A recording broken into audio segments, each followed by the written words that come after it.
I believe British Airways needs to do something when it comes to people or travelers returning, especially Nigerians traveling back to their places of abode when they are traveling via British Airways. Hi there, welcome back to my channel. My name is Wemimo and I'm also known as That Mom of 5. If you're new to my channel, welcome and don't hesitate to join the family. Right, as you all know, I went to Nigeria and I have a playlist on my travel to Nigeria. I'll leave it somewhere up there. And in one of the playlists, I did vlog my travel from Glasgow to London and from London to Nigeria, which was a very pleasant trip. Even though we were traveling amidst lockdown, at the time I traveled to Nigeria, I think Glasgow was on level 3, which means that there's still a bit of restriction all over the place. And I think I was not able to check in online because I needed to show proof of my negative COVID testing before I'm allowed to board. So like I mentioned, my ticket, I was from BA, that is British Airways. I traveled with British Airways all from Glasgow all the way to Nigeria. And the service was phenomenal. And I did made a video about the outstanding service that I got, even though I felt 100% of the passengers on that flight to Nigeria were absolutely Nigerians. I know that. And I think it's high time British Airways starts to give us our jollof fries, start to give us our Nigerian jollof fries, our Nigerian fried rice, our Nigerian fried meat, fried chicken. They need to start serving us that on our flight. Because what's with this Serene food? What's with the creamy rice, whatever meal that they serve? Because I don't get it. That aside. So upon traveling back from Nigeria to the UK via the Muritala Mohammed Airport, that service I would say is a substandard service. I don't know if you guys saw an uproar or an outcry by passengers who are traveling from Nigeria. There was actually a post that Daily Momodu made. I'll see if I can find a screenshot where he was traveling abroad and his boarding pass was handwritten. Can you believe that? Handwritten boarding pass. Meanwhile, prior to me returning to the UK from Nigeria, because I traveled on the Sunday night, people who traveled on the Friday before I was due to travel had their boarding passes handwritten as well. Is it that it was COVID that caused this mayhem, or it's just a matter of Nigerian airport, that is Murtala Mohammed Airport? Is it that that airport is actually failing, or is it that BA just decides that Nigerian can have shitty services from us because they are returning to United Kingdom or to wherever passengers are returning to? Right. I arrived at the airport on my way back to the UK from Nigeria. I arrived at the airport around 7:30. Reason being that my flight is 10:45 or 10:55. I believe I still got at least 4 hours to board, to check in and do all of that. Guys, it was the worst mistake ever. Worst mistake ever. So, since COVID now, families, relative, friends are not allowed to come with you into the airport building. So once they drop you out there, that's that, do your goodbye. So yeah, my sister dropped me, and immediately I stepped out of the taxi. There was this guy with the trolley, and obviously you all know that's the first time I'm traveling alone to Nigeria and coming back. So I asked this guy, I'm proud to me going back. I have about 5,000 naira denomination, and I decided to break it down into smaller denomination like 200 naira, 100 naira, 50 naira. I decided to break it down like that because I know I've read of people's experiences. So this guy approached the taxi that dropped me, and I was like, how much is your trolley? And he was like, oh, madam, just give me whatever. I will load your stuff into my trolley and I'll take you. And he was like, what airway are you flying with? I said BA, and we're like, okay, I'll put your stuff on your trolley and I'll take you to the check-in service for BA.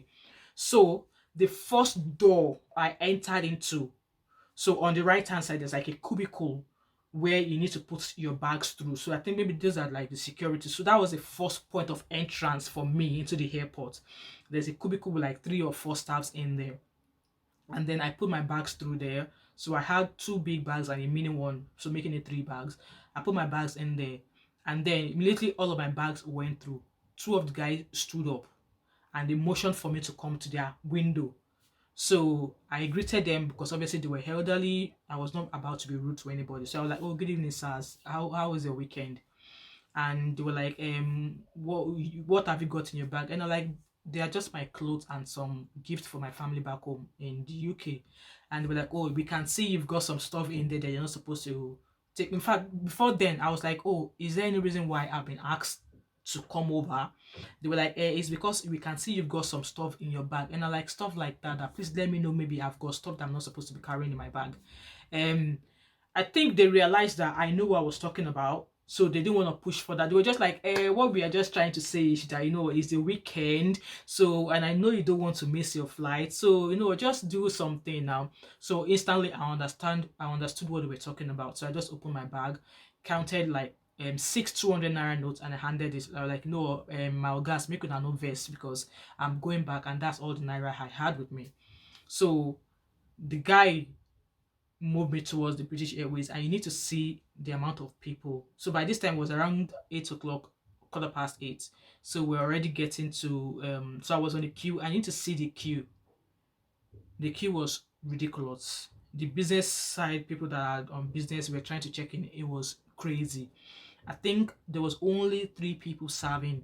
So I think one, no, 4 people. So 2 on the other side checking in business class people, and 2 checking with the economy flyers. Yes, I flew economy. Don't blame your girl. So the queue was crazy. So upon being on the queue, you have to go in and show your COVID testing thingy negative to show that you're negative, and then show a proof that you've already ordered your day 2 and day 8 return testing kit for when you return back to the UK. You need to show a proof that you already had that ordered in the UK. So once they confirm that, then they will give you like a yellow card, and then they will, like, I think that's a way of like checking you in. So once I got that and I was given this wee yellow form to complete, I went back to my queue. So the queue, upon that, you can see money exchanging hands, people trying to jump the queue, and I was on that queue for about 2.5 hours, and it was as if I was not moving. Meanwhile, I was trying to actually vlog on my camera as well, and 2 of the staff just said to me, "You're not supposed to vlog in here. Camera is not allowed in the airport. This is that is." I'm sure there's a video I uploaded some times ago, and I showed you where I was being harassed, like I was being told not to vlog and stuff like that. So I was like, okay, fine. It was up to a point whereby there was like 2 people in front of me, and then this guy just came out of nowhere. They brought him out of nowhere with all his bags, and I was like, lie, that man is not getting checked in before me. If people at the front, like I told these 2 guys in front of me, if you guys are not ready to go, just let me go, and then you can check in after me. So they were like, "Oh, madam, don't worry, nobody," that is, nobody is checking in this man before us. While we are still talking about that, another woman came from nowhere straight to the front where they are actually weighing her bags, like the people are about to get her boarding pass.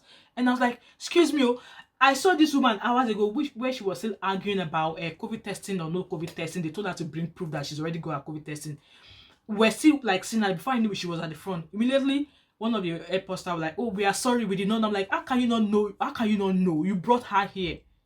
So if she's already done a COVID check-in to let her know that she's COVID negative, she should go and join the queue at the back. You can imagine. Powers of money exchanging hands.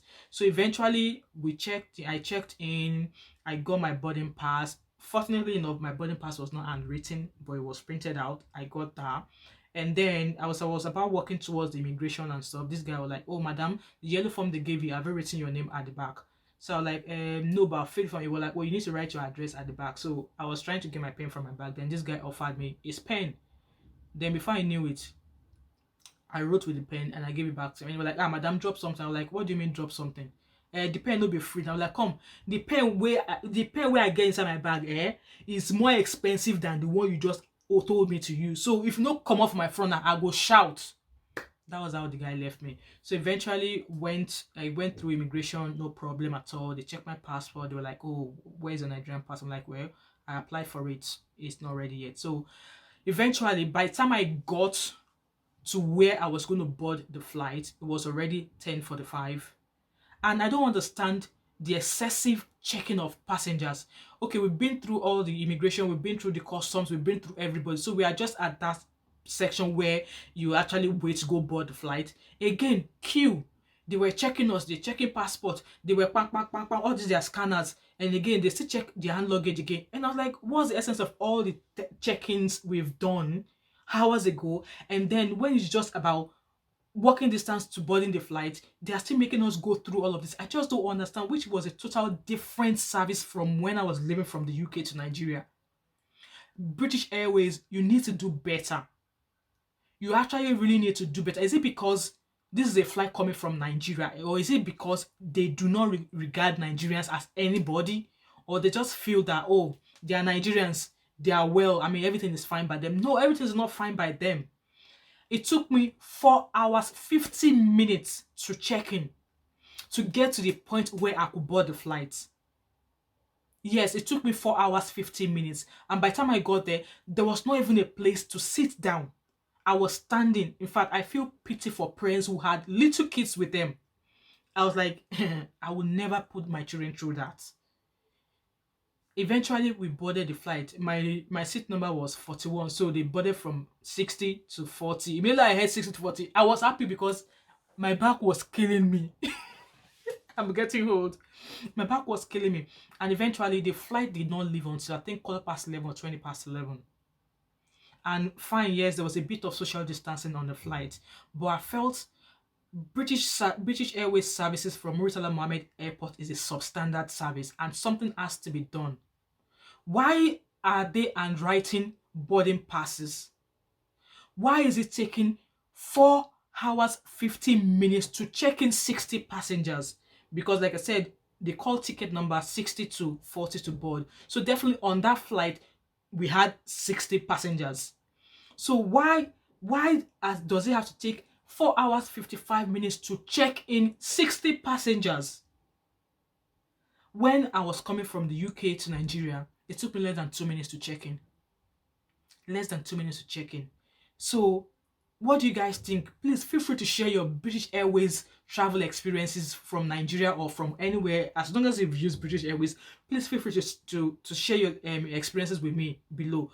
It got to a point whereby I was like, you know what? I'm never traveling with BA anymore.